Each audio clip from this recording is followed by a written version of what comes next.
ഇതൊക്കെ തന്ത ഇപ്പോൾ മാത്രമല്ല നേരത്തെ അമ്മ പറഞ്ഞതുപോലെ ഇയാൾ കുറ്റം സമ്മതിച്ചതാണ്. ആ ദൃശ്യങ്ങളൊന്ന് കാണിക്കൂ. തെളിവെടുപ്പിന് പോലീസ് കൊണ്ടുപോയതാണ് വലിയ പോലീസ് സുരക്ഷയിൽ. ആ ദൃശ്യങ്ങളൊന്ന് കാണിക്കൂ എന്ന് പറഞ്ഞാൽ ഏത് രീതിയിലാണ് ഇതിനുള്ളിലേക്ക് കടന്നതെന്നും അതിൽ നിന്ന് പുറത്തേക്ക് ഇറങ്ങിയെന്നും ഒക്കെ പോലീസ് കണ്ട് ബോധ്യപ്പെട്ട് കൊടുത്തതാണ്. ശ്രീ ജോർജ് ജോസഫ്, അങ്ങനെ ആ പ്രതി കുറ്റം സമ്മതിക്കുകയും കുറ്റം ചെയ്ത രീതി എങ്ങനെയാണ് അതിനകത്തേക്ക് കടന്ന് എങ്ങനെയാണ് പുറത്തേക്ക് കടന്ന് എന്ന് അടക്കം ഇയാൾ ഡെമോ കാണിച്ചു കൊടുത്താണ് തെളിവെടുപ്പ് സമയത്ത്. അത് മാധ്യമങ്ങളിലൂടെ കേരളം മൊത്തം കണ്ടതാണ്. എന്നിട്ടും ഒരാൾ എന്താണ് പൊടിയും തട്ടി കുറ്റക്കാരനല്ല എന്ന വിധിപ്രസ്താവം വാങ്ങി പുറത്തേക്ക് പോകണമെങ്കിൽ പോലീസ് ഒരു ചുക്കും ചെയ്തിട്ടില്ല അന്വേഷണത്തിൽ എന്നല്ലേ ജോർജ് ജോസഫ്?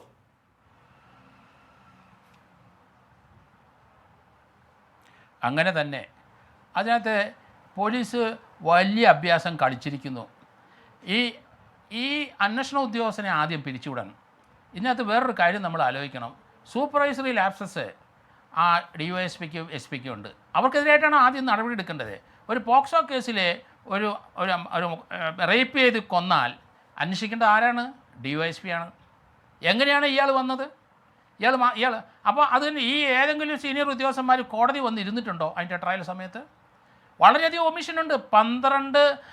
ഏകദേശം 12ഓളം ഞാൻ പറഞ്ഞു ഏകദേശം ഈ കേസിൻ്റെ ഒരു അന്വേഷണ സമയത്ത് ആ റിപ്പോർട്ട് ചെയ്ത് ഇമ്മീഡിയറ്റായിട്ട് ഞങ്ങളൊക്കെ ഓടിപ്പോവും. ഇതിനകത്ത് അടുത്ത ദിവസമാണ് പോയത്.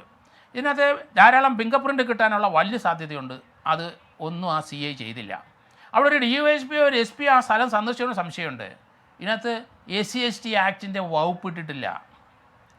അത് തന്നെയല്ല, ആ കുട്ടിയുടെ പോസ്റ്റ്മോർട്ടം ചെയ്തപ്പോൾ അതിന് അൺനാച്ചുറൽ ഒഫൻസിൻ്റെ ചെയ്തിട്ടുണ്ട്, അതിനെ റേപ്പ് ചെയ്തിട്ടുണ്ട്.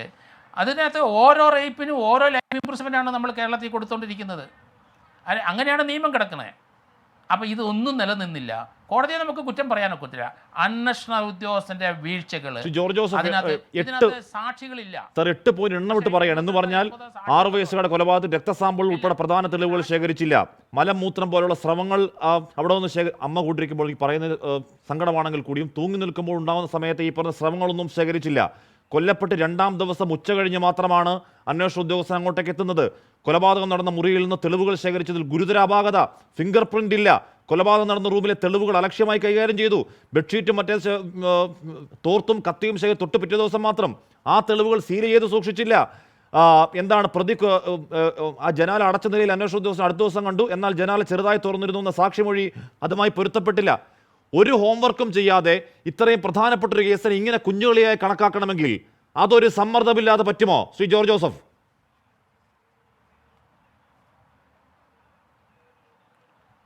അത് എന്തോ ആയിക്കോട്ടെ, നമുക്ക് ഇയാൾക്ക് ഒരു ABC പോലും അറിയത്തില്ല ഒരു അന്വേഷണ ഉദ്യോഗസ്ഥന്. അതാണ് ഇതിൻ്റെ സംഭവിച്ചിരിക്കുന്നത്. ഇതൊരു സർക്കംസ്റ്റാൻഷ്യൽ എവിഡൻസിൽ ബിൽഡ് ചെയ്യേണ്ട കേസല്ലേ ഇത്? അതല്ലേ എവിഡൻസ് എടുക്കണ്ടേ? അതെടുക്കാൻ ഇയാൾക്ക് അറിയാമോ? സർക്കംസ്റ്റാൻഷ്യൽ എവിഡൻസ് ഉണ്ടെങ്കിൽ ഫിംഗർ പ്രിൻ്റ് നോക്കേണ്ടി വരും. ആ ബെഡിൽ എവിടെയെങ്കിലും ഹെയറോ അങ്ങനെ രോമകോ എന്തെങ്കിലും കിടന്നിട്ടുണ്ടെങ്കിൽ അത് ഓരോ ചെറിയ കഷ്ണം മതി. DNA അത് ചെയ്യണ്ടേ? ആ കുട്ടിയുടെ ആ ഡ്രസ്സ്, ആ ഡ്രസ്സിൽ സലൈവ അല്ലെങ്കിൽ അതുപോലെ ജെംസ് എന്തെങ്കിലുമൊക്കെ കാണും. അതെടുക്കണ്ടേ? അത് DNA കമ്പയർ ചെയ്യണ്ടേ? ഇയാളുടെ ബ്ലഡ് സാമ്പിൾ എടുക്കണ്ടേ DNAക്ക്? കംപ്ലീറ്റ് ആയിട്ട് ഒരു കേസ് അന്വേഷിക്കാൻ അറിയാത്ത ഒരാളാണ് ഈ CA എന്ന് ബേസിക്ക് പോലും അറിയത്തില്ല.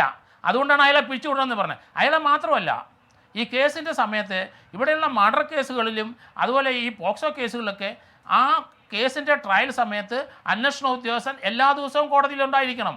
അവരുടെ സൂപ്പർവൈസറി ഓഫീസർ DYSP SP കോടതി സന്ദർശിക്കണം. ഞാൻ തിരുവനന്തപുരത്ത് ഒരു കേസിനകത്ത് ഇവിടുത്തെ ഒരു ജഗതി കേസിനകത്ത് അന്നത്തെ ADGP ആയിരുന്ന അദ്ദേഹം കോടതി എല്ലാ ദിവസവും വന്നിരുന്നു. അതാണ് ഒരു ഉദ്യോഗസ്ഥൻ്റെ ചുമതല. പച്ചക്കള്ളം പറഞ്ഞു, മാധ്യമങ്ങളോട് പച്ചക്കള്ളം പറഞ്ഞു. എന്നിട്ട് ഈ മഹാനുണ്ടല്ലോ എന്ന് പറഞ്ഞാൽ ഈ സംഭവം നടന്ന ആ വീട്ടിലേക്ക് പോലീസ് സ്റ്റേഷൻ 1 കിലോമീറ്റർ മാത്രം അകലെ അങ്ങോട്ടേക്ക് എത്താൻ വൈകിയ മഹാൻ താൻ പറഞ്ഞിട്ടാണത്രേ പോസ്റ്റ്മോർട്ടം നടത്താൻ മുന്നോട്ടേക്ക് പോയത് എന്ന് അവിടെയൊക്കെ അടിച്ചിറക്കി.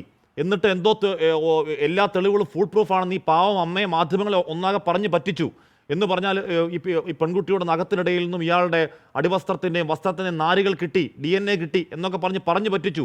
ഒരു ചുക്കും കോടതിയിലേക്ക് പോയില്ല.